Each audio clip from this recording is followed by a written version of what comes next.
जा रहा है सरकार की तरफ से कि इस अंतरिम बजट में खास राहत हो सकती है। हालांकि अंतरिम बजट है, निर्मला सीतारमण ये भी कह चुके हैं कि कोई बेहद बड़ी घोषणा नहीं होगी, तो चैन की सांस व्यापारी कैसे लें? व्यापारी चैन की सांस पहले भी ले रहे हैं और हाँ, अभी भी ले रहे हैं। ठीक है। और धीरे धीरे राहतें बढ़ रही हैं। ठीक है, टैक्स लग रहे हैं, टैक्स लगने के साथ साथ राहतें भी बढ़ रही हैं। व्यापारियों को सब तरह की राहत मिल रही है इस समय। जैसे कि आप बाजारों के अंदर देखिए, बाजारों के अंदर सौंदर्यीकरण किया गया है, सड़कों को चौड़ा किया गया है, साफ सफाई किया गया है। वो हालांकि थोड़ी वो रही उसके अंदर कि पीछे स्ट्राइक हो गई थी जिसकी वजह से काफ़ी कूड़ा इकट्ठा हो गया था। उसके वो ऐसी स्थिति पिछले तीन साल से आ रही है। मुझे उम्मीद है इस साल नहीं आएगी। जहाँ तक टैक्स की बात है, टैक्स तो चलेंगे तो रेवेन्यू आएगा तो सरकार चलेगी, नहीं तो सरकार कहाँ से चलेगी। Okay, doctor Sarika Verma. Sir, मैं 2-3 हमारे बहुत अच्छे पॉइंट्स रेज किए गए हैं, मैं उन सभी पे डिस्कस करना चाहती हूँ। सबसे पहले जो न्यू टैक्स रेजिम है, हमारे जो टैक्स एक्सपर्ट है लगातार ये कह रहे हैं कि न्यू टैक्स रेजिम सरकार पुश कर रही है, लेकिन जनता उसको लेना नहीं चाहती, क्योंकि जो न्यू टैक्स रेजिम में जितनी भी आपको सुविधाएं मिल रही थी कि रिबेट्स मिल रही थी हाउस लोन पे या आपके इन्वेस्टमेंट्स पे, वो सभी हटा दी गए हैं। इसीलिए अगर वो आदमी के लिए अच्छा नहीं होगा, इसलिए लोग पुराना वाला छोड़ना नहीं चाहते, लेकिन सरकार जबरन आपको पुश कर रही है कि आप न्यू टैक्स रेजिम में जाएं। जब आपका टैक्स जो बनता है वो पुराने में बेटर था, तो नए में क्यों जाएंगे लोग? ऑब्वियस सी बात है कि नहीं जाएंगे। दूसरी बात यह है कि जो सर ने कहा जीएसटी जो फूड्स पे इतना ज्यादा बढ़ गया है, और कोरोना काल में जब the food industry was looking after everybody, आटे दाल चावल इन सब चीजों पे जो रेट्स बढ़े हैं, ये अपने इन्फ्लेशन रेट्स कम करके दिखाना चाहें या ये वो डॉक्टर्ड रेट्स कर देते हैं, वो अलग बात है। लेकिन जमीन की बात यह है, जो 20 रुपए की ब्रेड आती थी आज 50 रुपए की आ रही है, 30 रुपए लीटर दूध आ रहा था आज 60 रुपए लीटर आ रहा है। महिलाओं को हमारे जो प्रवक्ता है वो हंसते रहे, लेकिन महिलाओं को घर चलाने में जितनी मुश्किल हो रही है, हमारी जो वित्त मंत्री है वो बेचारी कह देती है कि जी लहसन या प्याज के प्राइस बढ़ गए, मैं खाती नहीं, लेकिन पूरा देश तो खाता है। और जो गरीब आदमी है वो रोटी के साथ प्याज भी खाता है, उसको अगर प्याज भी 100 रुपए मिल रहा है और हमारे वित्त मंत्री इस तरह की इरेलेवेंट बातें करते हैं तो बहुत अजीब लगता है। ये हंगर इंडेक्स में we have gone down, poverty index में we have gone down, malnutrition index में we have gone down, and हमारी जो मिनिस्टर हैं Smriti Irani, she trivializes hunger by saying कि हाँ मुझे भूख लगती रहती, मैं खाती नहीं। भूख वो होती है जो एक गरीब आदमी, जो बच्चा 11 साल का भात कह के मर जाता है बिहार की सड़क में और उसको राशन नहीं मिलता, वो हंगर इंडेक्स होता है। अगर मिनिस्टर अगर फ्लाइट में बैठ के और वो रेस्टोरेंट में होते और पैसा होने के बावजूद ना खाएं, वो उनका पर्सनल मामला है। तो हंगर के ऊपर ट्रिविलाइजेशन नहीं होनी चाहिए। लास्ट बात मैं आपको ये कहना चाहती हूँ, it is not important that we have 3 trillion economy और 5 ट्रिलियन इकोनॉमी और 7 ट्रिलियन इकोनॉमी। अगर most of the wealth is in, अगर मान लीजिए 5 ट्रिलियन इकोनॉमी हम हो जाते हैं, लेकिन 4 ट्रिलियन जो है वो 2 या 3 लोगों के हाथ में, तो वो that is not an equitable distribution of wealth. And India में करंट सिनेरियो ये है that 1% of Indians have 40% of the wealth. जो बाकी लोग हैं वो 20,000 रुपए पर मंथ पे जी रहे हैं। मैं दिल्ली के आपको आंकड़े देती हूँ। दिल्ली का जो पर कैपिटा इनकम है that is 3,54,000, is among the top most in the country. And Haryana में वही वैल्यू जो है 2,12,000 रुपीज है जो हमारे यहाँ पे। और बिहार में, just for your information, Bihar में वो 42,000 रुपीज पर एनम है और यूपी में 60,000, मतलब 4 या 5,000 रुपए पर मंथ कमाने वाले लोग हैं। इसीलिए वो पलायन करके शहरों में आते हैं। यूपी और बिहार से सबसे ज्यादा लेबर उनको पूरी तरफ जाना पड़ता है। सवाल का मैं जवाब लूंगा। तो ये जरूरी है कि सिर्फ हम 4 ट्रिलियन, 5 ट्रिलियन, 17 ट्रिलियन के ऊपर आपके सवाल का जवाब भी मिलूंगा। लगातार हमारे साथ स्वामींद्र किसान नेता भी बने हुए हैं। विदुरावल आपके पास आ रहा हूं मैं, लेकिन स्वामींद्र किसान नेता हमारे साथ लगातार बने हुए हैं, उनके भी कुछ सवाल है। स्वामींद्र। देखिए वसंत जी, मैं देख रहा हूँ कि अंतिम बजट के अंदर जो चर्चा हो रही है किस प्रकार देश के लोगों की मिलेंगी। सरकार और विदुरावल जी बता रहे थे कि हमारे देश में महंगाई रेटे नहीं बढ़ी। भैया ये बताइए कि आपने महंगाई रेटे जो बढ़ती थी उसमें किन किन आयामों को आप बीच में लेते थे? क्या उसमें ऑटोमोबाइल था? क्या उसमें इलेक्ट्रिक गुड्स थे? क्या उसमें खाद्य पदार्थ थे? आज सारा का सारा बोझ आपने किसी जगत पे डाल दिया। आज देश में महंगाई क्यों नहीं बढ़ रही? क्योंकि आपने महंगाई का जो डाटा है उसको तब्दील कर दिया। उसमें आपने ऑटोमोबाइल बाहर निकाल दिया, यानी कि जहां आम उपभोक्ता को गाड़ियां लेने में दिक्कतें हो रही हैं, वही किसान को भी अपने कृषि यंत्र लेने में दिक्कत हो रही है, क्योंकि आपने वो जो कृषि यंत्र हमारे 2-4 लाख रुपए में आ जाते थे, आज 20 लाख रुपए से कम कृषि करना वह किसान को वारा नहीं खा रहा। दूसरा, आप मुझे बताइए ईमानदारी के साथ, क्या आपने जो केमिकल इंडस्ट्री है उसको इसमें जोड़ा हुआ है? आपने नहीं, आज उसको आपने बाहर निकाल दिया। किसान को और आम उपभोक्ता को तमाम ऐसे पदार्थ जो लेने होते हैं बाजार से, वो कई गुना बढ़ चुके हैं, कई गुना महंगे हो चुके हैं। इलेक्ट्रॉनिक यंत्र आप देख लीजिए, टीवी कहां से कहां पहुंच गया, मोबाइल आपका कहां से कहां पहुंच गया। जो मोबाइल आम उपभोक्ता 1500 में 2000 रुपए में ले लेता था, आज स्मार्टफोन लेने के नाम पर किसान हर आदमी दिन में 20,000 से नीचे का फोन नहीं है। या आप उसको जोड़ रहे हैं इसके अंदर? नहीं जोड़ रहे हैं। आप चालाकी करके क्या कर रहे हैं, सारा का सारा बोझ किसान पर डाल रहे हैं, और किसान को क्या मिल रहा है? आप चर्चा तक नहीं कर रहे किसान की। विद्युत रावत जी बताइए ईमानदारी के साथ, क्या इस बजट के अंदर एमएसपी को लेकर आप चर्चा करने जा रहे हैं? इस बजट के अंदर संसद भवन में क्या आवाज उठेगी? ना तो विपक्ष बोलेगा एमएसपी ऊपर में, कांग्रेस के प्रवक्ता बैठे हैं। आप बताइए कि आपके नुमाइंदे आपकी पार्टी के, जिनको आम लोगों ने चुन के भेजा है, क्या एमएसपी के ऊपर आप चर्चा करेंगे, प्रश्न उठाएंगे? ना तो पक्ष उठाएगा ना विपक्ष उठाएगा। अगर विपक्ष के लोग हमारे को वादा करते हैं कि हम इस बात को लेकर बोलेंगे और प्रधानमंत्री से पूछेंगे कि 750 से ज्यादा जो किसान शहीद हुए हैं, जिनकी राहों में आपने कांटे बिछाए थे, उनको शहीदों का दर्जा देंगे, उनके जो पीछे रह गए परिवार उनको मुआवजा देंगे, ऐसी कोई चर्चा नहीं होने वाली। ये आम बजट नहीं है, ये राजनीति से प्रेरित बजट है। चलिए ठीक है, आपकी बात का जवाब आप उपभोक्ता को इस देश के अंदर कुछ मिलने वाला नहीं है। ओके, प्रोफेसर विद्युत रावत, आम आदमी पार्टी की प्रवक्ता ने भी सवाल दागे हैं और किसान नेता भी के भी कुछ सवाल हैं।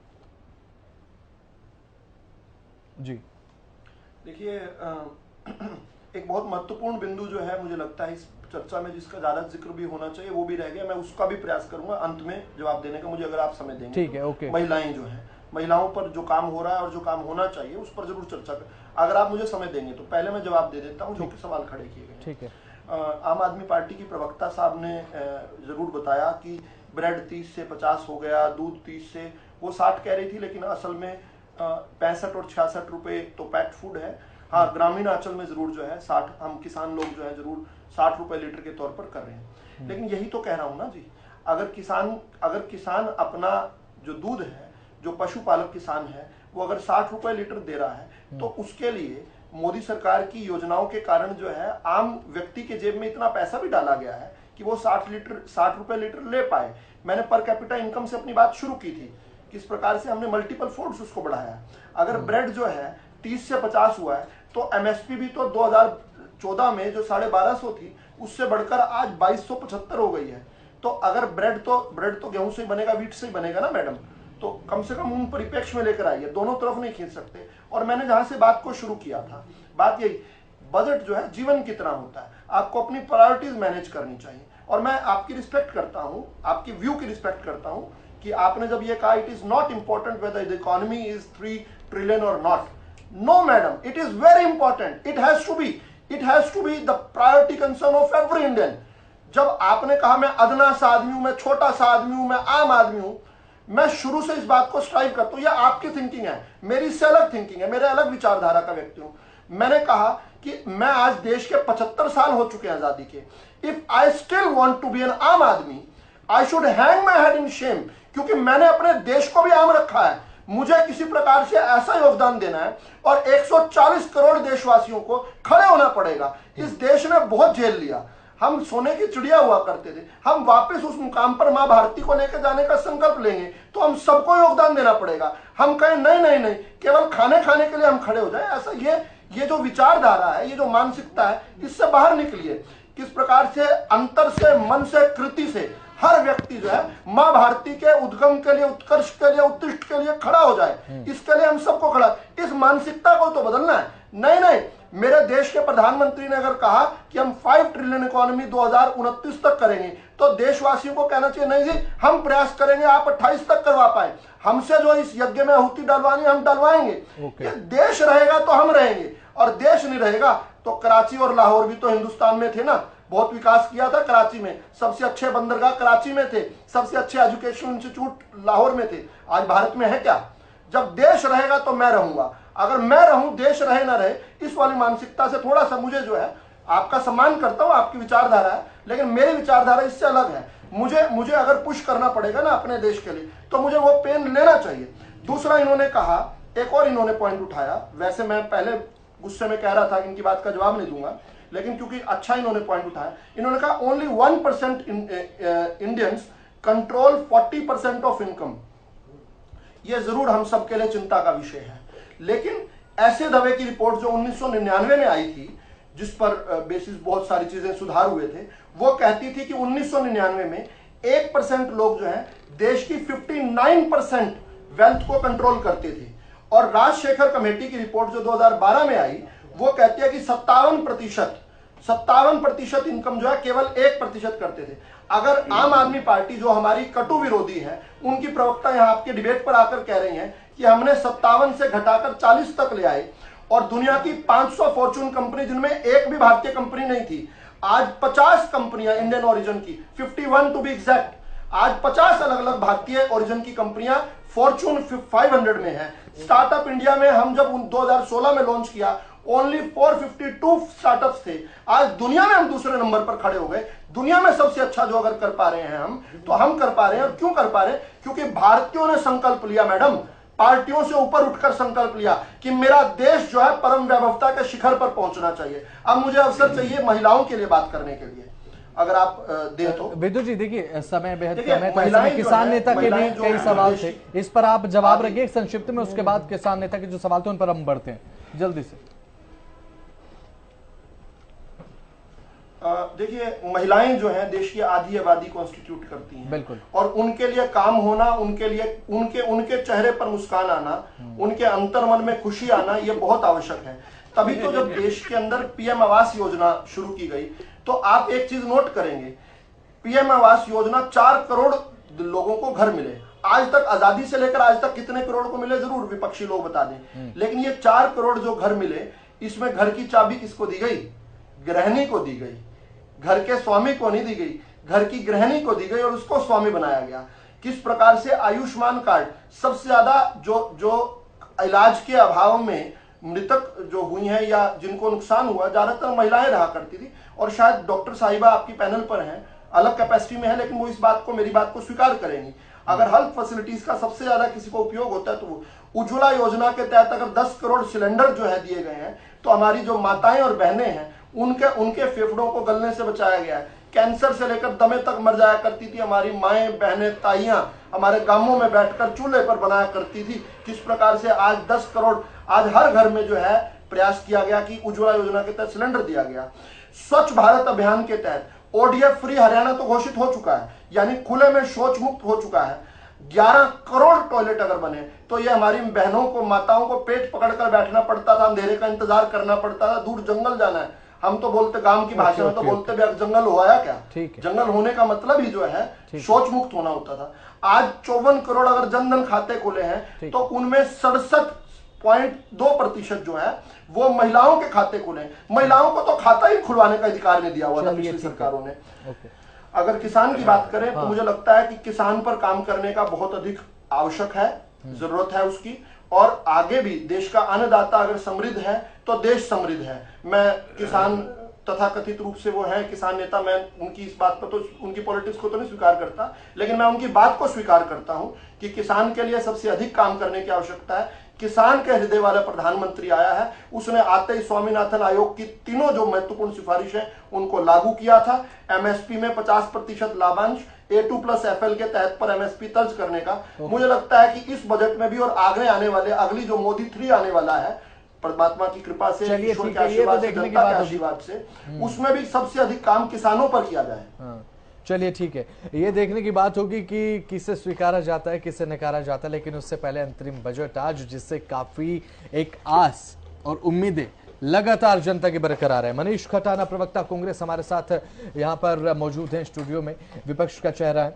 मनीष खटाना जी, देखिए मेरे भाई ने इनका कर्ज का सवाल फिर रह गया मेरे से। हाँ, नहीं कर्ज को लेकर मेरा भी एक सवाल है, वो भी मैं आपसे करूंगा, लेकिन एक बार मनीष खटाना जी की बात ले लें। मेरे भाई ने महंगाई पर जब बात आई तो बोले कौन सी महंगाई बढ़ गई, पेट्रोल 100 रुपए हो गया, सिलेंडर 1200 रुपए हो गया, सरसों का तेल 200 रुपए हो गया, दालें 300 रुपए हो गई, टैक्स लगभग डबल हो गया, बिजली का बिल 3 गुना हो गया, घर का जो टैक्स था वो डबल हो गया, पानी का जो टैक्स था वो डबल हो गया, जीएसटी के अंदर चाहे दूध हो, पनीर हो, चाहे घी हो, हर चीज को डाल दिया गया। और कृषि प्रधान प्रदेश और देश होने के बावजूद भी कृषि उपकरणों को भी जीएसटी के दायरे में लाया गया, जहां पर डीटीपी का कट्टे का वजन घटाया गया और उसका दाम बढ़ाया गया। मेरे भाई जो महंगाई की बात कर रहे थे, ठीक है, वो महंगाई से नहीं ताल्लुक रखते।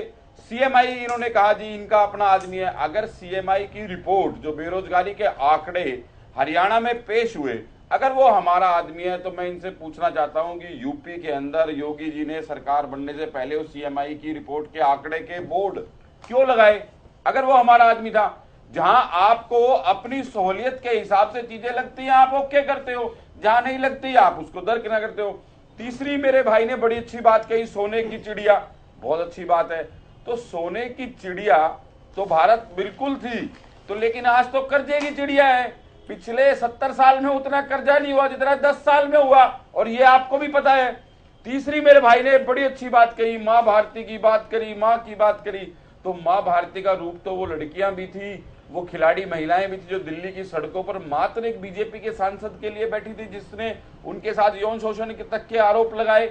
उनका बिजली काट देना, उनका पानी काट देना, वो क्या वो माँ भारती का रूप नहीं थी? हरियाणा के अंदर जिस महिला कोच ने आपके खेल मंत्री पर आरोप लगाए, क्या वो माँ भारती का रूप नहीं थी? जिसके ऊपर सदन में खड़े होकर खट्टर साहब ने कहा नहीं लूंगा, नहीं लूंगा, नहीं लूंगा, क्या ये माँ भारती का अपमान नहीं था? अभी डिबेट पे अगर मैंने एक पर्सनल एक बात कही पार्टी से हटकर, आप माँ भारती का रूप कहते हो, नारी शक्ति की बात करते हैं हम लोग, और डॉक्टरों को भगवान का रूप कहते हैं। कोई बात जाने अनजाने अगर किसी को बुरी लग भी गई, चाहे उसमें हमारा कसूर ना भी हो, हमने कह दिया ठीक है जी, हम खेद प्रकट करते हैं, कोई बड़ी बात नहीं। अगर हम नारी शक्ति की बात करते हैं, अगर हम माँ भारती की बात करते हैं, तो माँ भारती तो सभी रूप है। सिर्फ बातें करने में और उसको अमली जामा पहनाने में बड़ा फर्क है। मीठी मीठी बातें करने में मेरे भाई ने बात करी इंदिरा गांधी की, नेहरू की, सोनिया की, राजीव की। तो इंदिरा गांधी जी ने इस देश के अंदर श्वेत क्रांति और हरित क्रांति लाने का काम करा और लाहौर में तिरंगा फहराने का काम करा। आप उनका नाम लेते हो। नेहरू जी ने भाखड़ा बांध, IIM, IIT और एम्स बनाने का काम करा। राजीव जी की देन है जो आज हम मोबाइल और कंप्यूटर की बात करते हैं, और आपकी देन है जो आज 4 साल के लिए फौजी को आप किराए पे ले रहे हो, कि काले कृषि कानून आपने बनाए, जीएसटी आपने 56 बार अमेंडमेंट करा, नोटबंदी आपने करी, और आपकी बुलेट ट्रेन, 2 करोड़ रोजगार और 15 लाख रुपए पूरे देश को याद है। सोनिया जी की आपने बात करी, तो आरटीआई लाने का काम सोनिया जी ने करा, जिसको तोड़ने का काम भी आप लोग कर रहे हो। अगर right to information, right to food, right to education की बात करें तो ये यूपीए की देन है। इसके बाद आपने और बहुत सारी बातें, तेल की बात करी, तो जब अंतरराष्ट्रीय तेल में कच्चे तेल की कीमतें ज्यादा थी, तब भी हिंदुस्तान में तेल सस्ता था, और आपकी सरकार में अंतरराष्ट्रीय बाजार में जब तेल की कीमतें गिर गई, तब भी आपने महंगा तेल बेचा। और उसके बाद भी अगर हिंदुस्तान कर्जे में डूब रहा है तो कर्जा किस लिए लिया जा रहा है, और वो कर्जा कहां दिया जा रहा है, मुझे इस बात का जवाब दिया जाए। मेरे भाई ने बहुत सारी बातें करी, लेकिन बातें करने में और धरातल पर उसमें बहुत बड़ा फर्क है। एक हमारे किसान नेता ने एक बात करी कि विपक्ष क्या बजट में, संसद में बात उठाएगा या नहीं उठाएगा। तो हिंदुस्तान की संसद के अंदर अगर किसान का किसी ने प्रतिनिधित्व सबसे पहले करा, किसान आंदोलन का करा, तो वो हरियाणा के राज्यसभा सांसद दीपेंद्र सिंह हुड्डा ने वहां पर संसद में करा, किसानों की मांग उठाई और शहीद का दर्जा देने की भी बात करी उन्होंने, और उनको नमन करने के लिए भी कहा कि 2 मिनट क्या हम उनके लिए मौन रख सकते हैं जो सड़कों पर शहीद हो गए। और आज भी हमारे सांसद महोदय एमएसपी की भी बात करेंगे और उस किसानों की भी बात करेंगे, क्योंकि हरियाणा में अगर कोई किसान नेता है तो चौधरी भूपेंद्र सिंह हुड्डा और दीपेंद्र सिंह हुड्डा है। उसके बाद और मेरे भाई ने 1-2 बातें करी थी, मैं सभी बातों का जवाब दूंगा। चलिए आपके इस माध्यम से मेरे दिमाग में पता नहीं एक और बात वो कर रहे थे, कौन सी दिमाग से निकल गई। चलिए ठीक है, लेकिन अभी फिलहाल जितनी बात आपकी तरफ से कही गई, एक बार प्रोफेसर विधु रावल से जवाब ले लेते हैं। प्रोफेसर विधु रावल, कर्ज को लेकर भी बात चल रही थी, कर्ज को लेकर मनीष खटाना जी ने भी बात आपसे पूछी है, सवाल आपसे पूछा है, लेकिन भारत का जो बजट हर बार पेश होता है, चाहे बजट आम बजट की बात कर लें आप, अंतरिम बजट की आप बात कर लें, तो 20% बजट जो है वो कर्ज में या फिर जो कर्ज लिया है उसके ब्याज के भुगतान में निकल जाता है। अब इसमें बाकी बचे हुए में आपको टैक्स, राज्यों का हिस्सा, केंद्रीय योजनाएं भी कवर करनी है, रक्षा के क्षेत्र में भी, हेल्थ के सेक्टर में भी आपको खर्च करना है, तो किस तरीके से ये बंटवारा होगा? देखिए, एक समय था जब देश का 1/3 जो वेल्थ थी, जो हर बजट का 1/3 हिस्सा जो है वो कर्ज के भुगतान में करने में लग जाता था, जिसमें भी कर्ज का ब्याज केवल पूरा होता था। हाँ। कर्ज कभी कम नहीं होता था। और वो ऐसी स्थिति आ गई थी जिन अभी नेहरू जी का, इंदिरा जी का, राजीव जी का हमने बखान सुना, उनके बाद एक चंद्रशेखर जी की सरकार आई थी, उसको भी राजीव जी ने ही समर्थन दिया था, लेकिन वो कब आई थी? जब 40 साल तक कांग्रेस की राज रह चुका था और देश का सोना गिरवी रखना पड़ा था। देश का सोना गिरवी रखकर गेहूं लिया था हमने, वो भी एक शर्मनाक क्षण आया था। तब कर्ज कम था या ज्यादा था, इसका मुझे विपक्षी साथी बता सकते हैं, लेकिन एक और आपको आंकड़ा देता हूं। उन्होंने ये कहा कि कर्ज बढ़ा दिया, आज आपको और कर्ज बहुत सारा लिया, ये भी उन्होंने कहा। कर्ज सबसे ज्यादा कौन लेता है? जिन उद्योगपतियों के खिलाफ ये बहुत बोलते हैं ना, वही उद्योगपति जो हैं, उनके समय कितना कर्ज ले पा रहे थे, और केवल भारत से नहीं, विदेशों से भी, और किस प्रकार से आज भी जो है, मतलब जहां जहां पर इन्वेस्टमेंट वो कर रहे हैं, उनको इन्वेस्टमेंट जहां जहां मिलती है, आज भी जो है सबसे अधिक ले रहे हैं। तो जो सबसे संपन्न होता है वो सबसे अधिक कर्ज लेता है, ये कोई भी आपको इकोनॉमिस्ट बता देगा। आज पिछले 6.5 साल में पाकिस्तान ने 35% कम कर्ज लिया है। इसलिए नहीं लिया कि वो लेना नहीं चाहता था, इसलिए कि कोई देने को तैयार नहीं था। और देने को तैयार कौन नहीं था? वही मूडी एजेंसी जो 2013 में भारत को सबसे बिगड़ी हुई 5 इकोनॉमीज में रख रही थी, यानी भारत को कोई कर्ज देने को तैयार नहीं था। तब कैसे ले लेते हैं कर्ज? ये तो अर्थ जो हमारी आर्थिक सेहत हमने बेहतर की, तभी तो वही मूडी एजेंसी जो फ्रेजाइल 5 वो फैबुलस 5 में भारत को रखती है। एक मिनट मनीष जी, हाँ बिल्कुल, हमारे यहाँ तो भूपेंद्र हुड्डा जी ने कहा है कि कर्ज लो और घी पियो की, तो हमारे यहाँ पर एक संस्कार संस्कृति वाला विषय भी एक व्यक्ति ने रखा था, एक लाइन ऑफ थॉट रखी थी, खैर उस पर मैं नहीं जाऊंगा। प्रोफेसर साहब कहते हैं कि अत्यधिकता हर चीज की बुरी होती है, कहते हैं अत्यधिक हर चीज की बुरी होती है। कर्जा मैं बुरा नहीं कह रहा, लेकिन अगर आदमी सर तक कर्जे में डूब जाए तो आत्महत्या नहीं करेगा। सर नहीं डूब नहीं रहे ना, उस समय डूब रहे थे जब हमें सोना गिरवी रखना पड़ रहा था। अब वर्ल्ड बैंक क्या कह रहा है हमारे कर्जे को लेकर?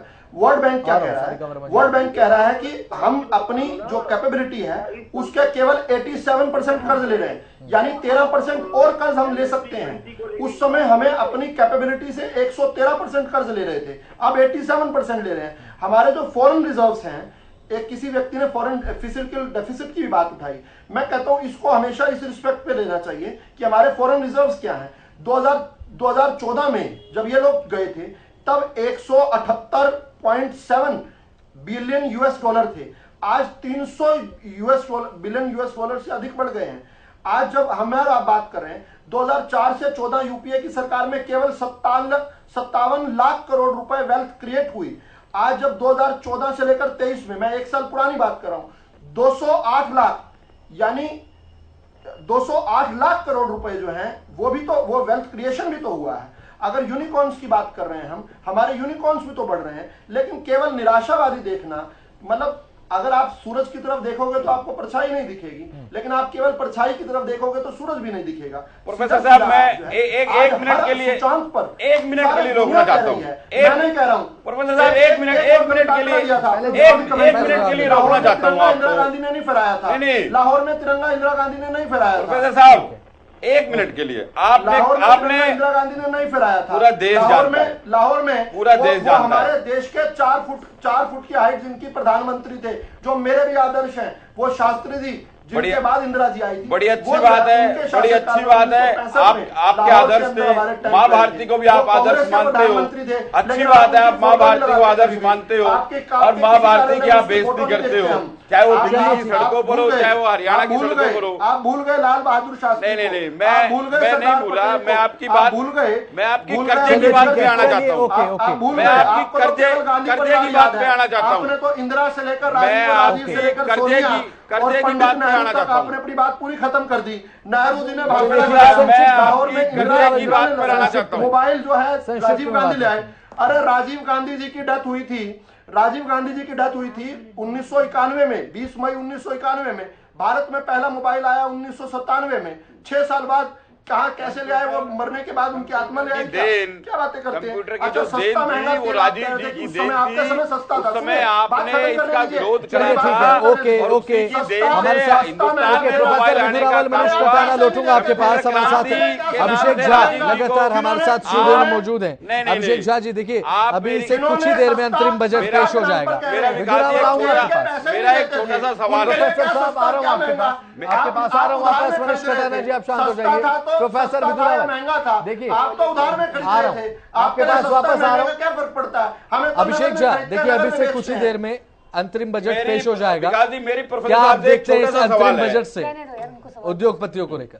बिल्कुल, उद्योगपतियों को लेके भी एमएसएमई से भी और इंफ्रास्ट्रक्चर से भी जुड़े सारे चीज़ तो आएंगे, एक्सपेक्टेड है। पहले मैं अपने किसान नेता के एक सवाल का जवाब दे देता हूं। उन्होंने अभी कहा था स्मार्टफोन्स बहुत ही महंगे हैं और क्या इस बजट में कुछ ऐसा लाने वाले हैं। तो जो एक्सपेक्टेड है, मैं इनको बता दूं कि अभी इंपोर्ट ड्यूटी जो है इस बजट में अंदाजा है कि उन्हें रिड्यूस करेंगे। जो स्मार्टफोन्स के पार्ट्स हैं वो जरूर रिड्यूस होने वाले हैं इंपोर्ट ड्यूटी। चलिए ठीक है, बीच में रोकना चाहूंगा अभिषेक। एक बड़ी जानकारी सामने आ रही है सीधे आपके टीवी स्क्रीन पर। एक बड़ी खबर, कुछ ही देर में बजट का भाषण शुरू हो जाएगा।